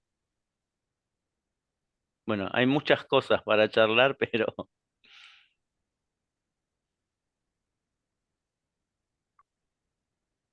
¿Qué piensan de todo esto? ¿Mm? Pues que es un hermoso trabajo el que estamos construyendo entre todos. Y muchas gracias, Raúl. De verdad, precioso material. Sí, bueno. y Marcela se quedó allí también. A ver, cuéntanos, Marcela. Es que en realidad me hizo mucho reflexionar cada uno de los pasos, porque como mis compañeros dijeron, de alguna manera, a cada uno nos pega en alguno de los puntos que Raúl dijo. eh, en el caso mío hizo retroceder muchas cosas y Raúl dijo algo que a mí me gustó, o sea, no es solamente la aceptación y considero que es muy viable y he tratado de que eso lo pueda hacer realidad en mi vida, el aceptar, pero también agradecer, porque a través de todo lo que hemos pasado, somos hoy lo que somos. Todo esto que pasó, que como dice Raúl, pudo haber sido una experiencia dolorosa, una experiencia desagradable, pero al final nos dejó lecciones y eso es lo Ujú. que debemos agradecer. Entonces, pues agradecidísima porque la clase muy linda, tan bien explicada en cada punto y que en este proceso de ir aprendiendo de la logoterapia, es importantísimo todos estos puntos que él nos dio para poder nosotros seguir procesando, para poder tener más herramientas para ayudar a las personas que llegan a nuestra vida, para aprender también de ellas y darles un poquito de lo nuestro. Ujú. Gracias. Gracias. Anabela, creo que quiere preguntar algo. Sí. No, algo que me encantó, y esto último, de que es una reconciliación con uno mismo y de y de todos lo que han participado en mi historia, porque yo creo que, ¿verdad? Que en ese proceso pues uno pasa por, ahí sí que como decir, también como Elizabeth Kubler-Ross, pasa por todos los procesos de duelo, porque hay un duelo, ¿verdad? Hay una pérdida. Entonces, a veces hay mucha rabia, hay mucho rencor, hay mucha resentimiento tal vez. Entonces, qué bonito es que en este proceso uno se va reconciliando con uno mismo, va sanando y va también como perdonando o digamos, o sea, o reconciliándonos con todos los que han participado en nuestra historia, porque como dijo Marcela, pues si uno quiere sacarle el aprendizaje, se lo saca. O sea, las cosas pasan porque pasan, no, y está en uno sacarle significado. Pero me encantó eso de reconciliarnos con uno mismo y con todas las personas que han participado en nuestra historia. Me encantó. Gracias. A ti. Ujú. A veces creo que estos procesos nos ayudan a mirar la realidad, ya que hablamos tanto de la realidad y del significado de manera distinta. Vieron que en la adolescencia uno de los duelos que atraviesan los adolescentes es la pérdida de los padres idealizados, ¿no? Los padres para el adolescente hasta la adolescencia estaban idealizados, cuando dejan de ver que los padres no son esa cosa tan magnífica que el adolescente pensaba que era, bueno, ahí entra en crisis y bueno, pero la realidad es que nunca los padres dejan de ser idealizados. ¿Sí? Si bien es parte de la adolescencia, y justamente cuando podemos ver a nuestros padres, no solo como padres, sino en este caso como personas que tienen sus límites, que han tenido sus límites, que han tenido sus imposibilidades, pero que han tenido también sus riquezas. Entonces, cuando este proceso de idealización se ve iluminado por la realidad, uno puede reconciliarse, no solo con los padres, sino con las personas en general, con la porque vida. muchas veces, con la vida, porque a veces idealizamos tanto las personas, idealizamos la vida, nos idealizamos tanto a nosotros mismos, que a veces la realidad se nos vuelve muy pesada y nos cuesta reconciliarnos con la realidad.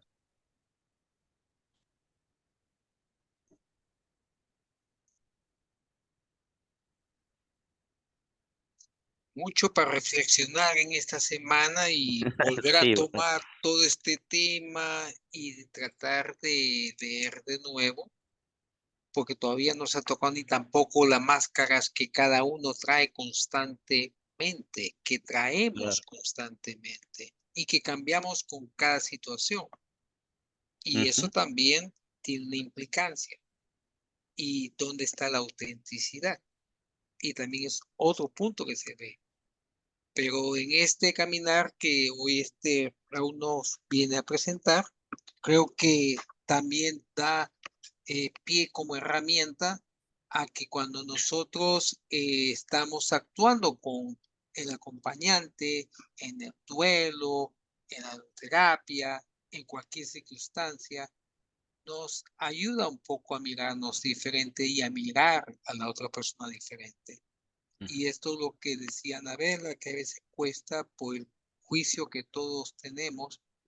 En el punto que se llega para la parte de la fenomenología, tienes que tratar de poner ese juicio fuera, porque si no, no funciona y no actúas en ese encuentro especial de la cual Roger nos invita a tratar de tener con la otra persona. Pero eso es una práctica que tú misma vas a, o ustedes o nosotros vamos aprendiendo con el andar, con primeramente en no tratar de ver que cada persona, y hay que tener esto en cuenta, cada persona, cada individuo es único y cada situación es única. Y donde cada situación es única, no todo se ajusta para todos igual. Y esa es otra cosa que tenemos que tener en cuenta. Especialmente ustedes que ya muchos son tanatólogos y ahora que caminan este punto de la logoterapia, es otra mirada en ese encuentro que se da. Por eso es muy importante tener en cuenta eso. Y hoy todas estas clases que se están dando es para esto, para aprender. Y acá no hay nadie que sea perfecto, porque cometemos errores nosotros mismos. Y cada día aprendemos de ustedes y ustedes de nosotros. Acá los profesores somos todos nosotros, todos, tú, yo, X, todos.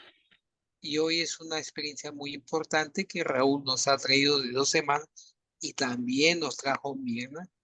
Y lo que viene después también va a encender mucho más, porque ahí tienen que encender mucho el leer, saber diferenciar, pero todo es un proceso.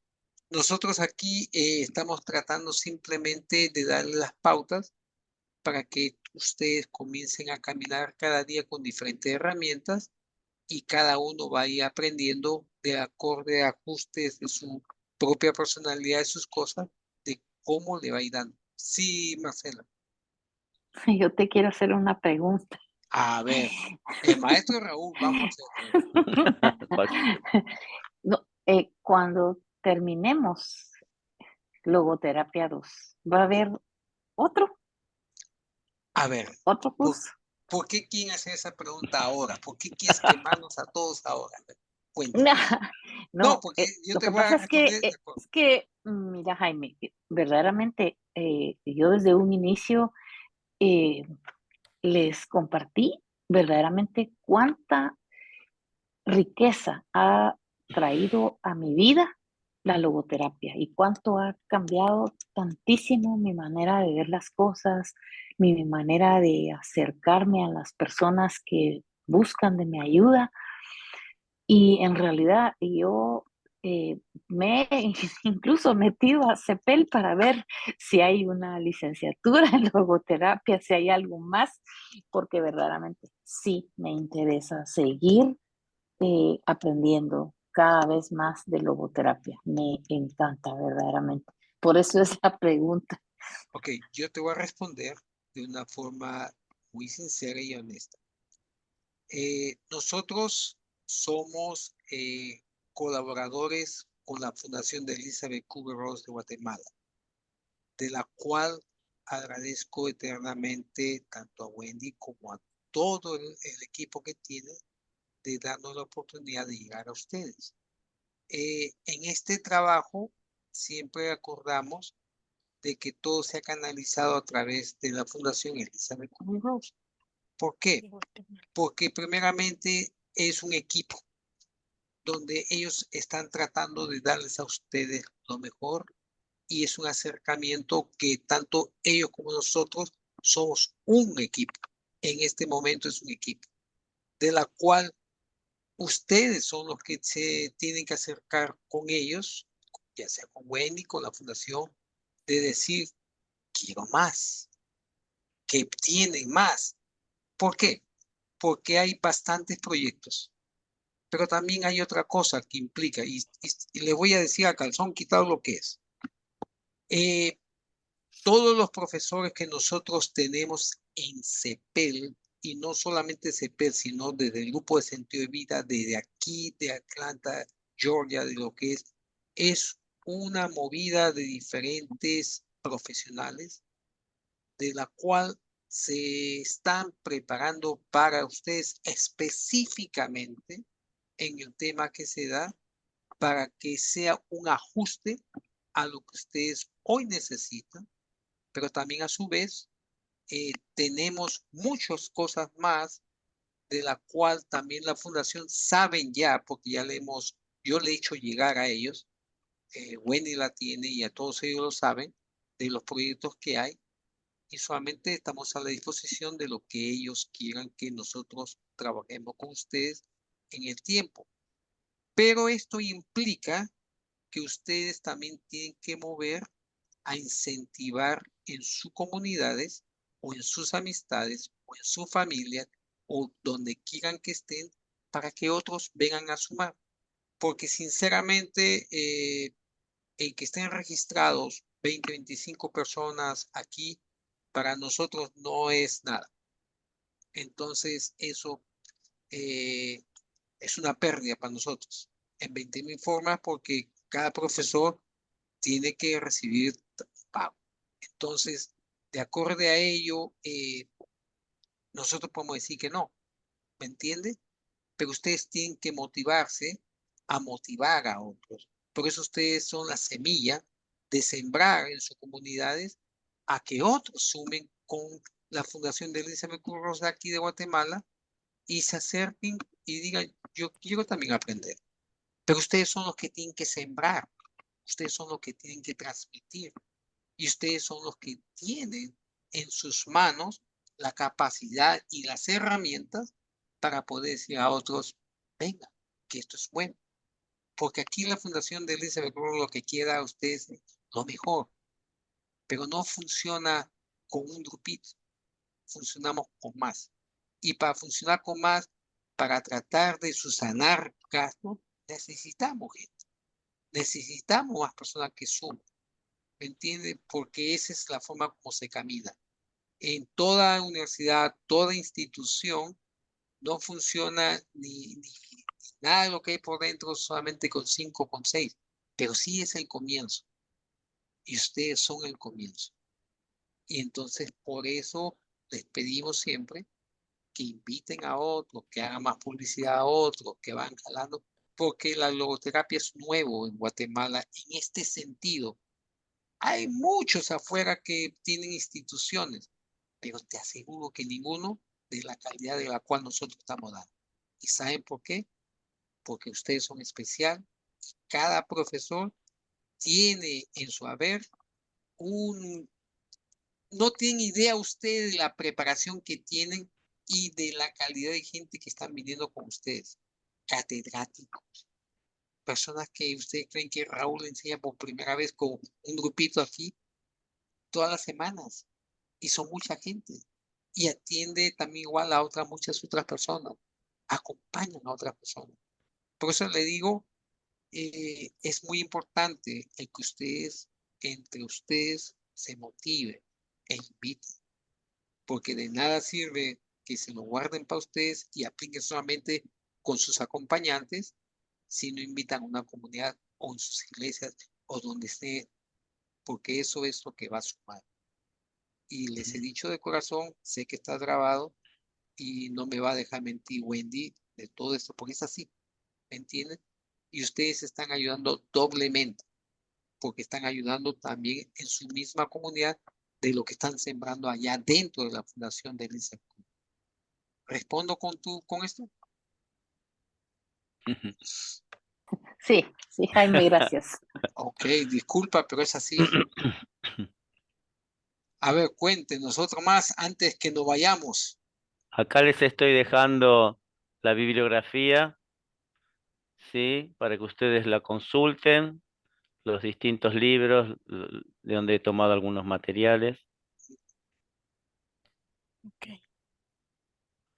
Después le paso a Jaime el Power y se Sí, los reenvía. Ya les mandé el otro, no sé si llegó, pero por supuesto, se lo envíe. Acá todos perfecto. reciben todo lo que bien, yo los paso.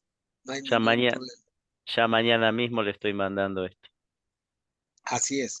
Bueno, mis hermanos, ha sido un placer estar con ustedes hoy. Raúl, gracias, mi hermano, a todos ustedes que descansen. Nos vemos. Oh, este sábado también en la radio tenemos un programa muy especial con gente tan especial que se van a sorprender. Así que los invitamos a que Gracias. estén el sábado. Dios me lo bendiga a todos. Espérate, aquí Marcela tiene otra pregunta.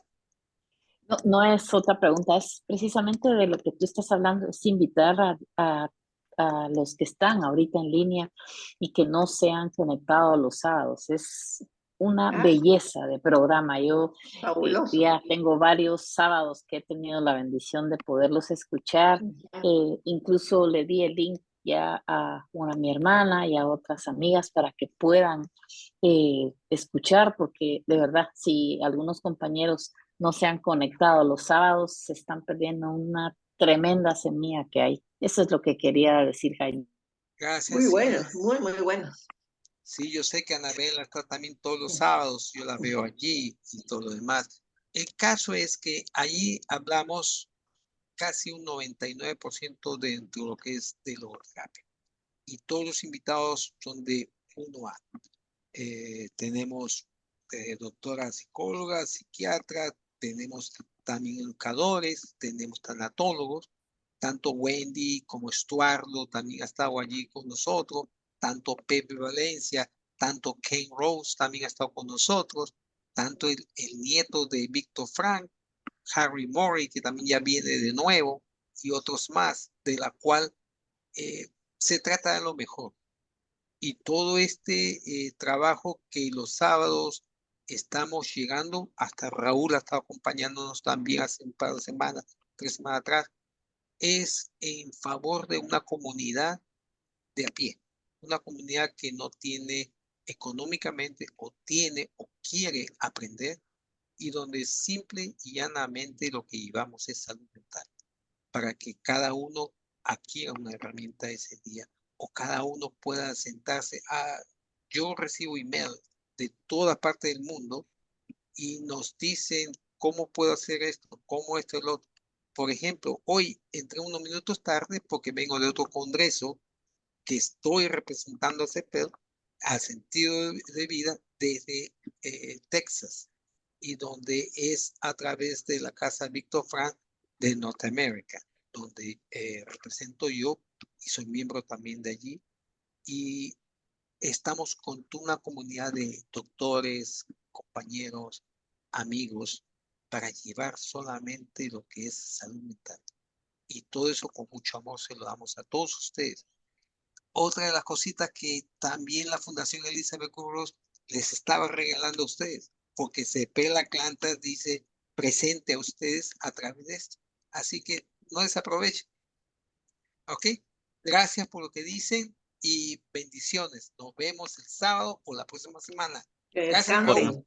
Nos vemos. Gracias, Chao. Raúl. Gracias. Feliz Gracias. Bye. noche, Gracias a feliz todos. noche. Buenas Gracias. noches. Gracias, Raúl. Chao. Gracias. Feliz noche a Descansen. todos.